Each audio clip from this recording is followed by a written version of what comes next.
அம்மன் அலங்காரம் தினம் தினம் காண வரம் வேணும்.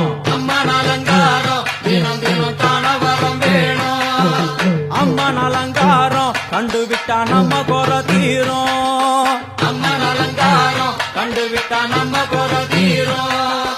அம்மனுக்கு விரதம் ஆதி முதல் இன்று வரை வழக்கம்.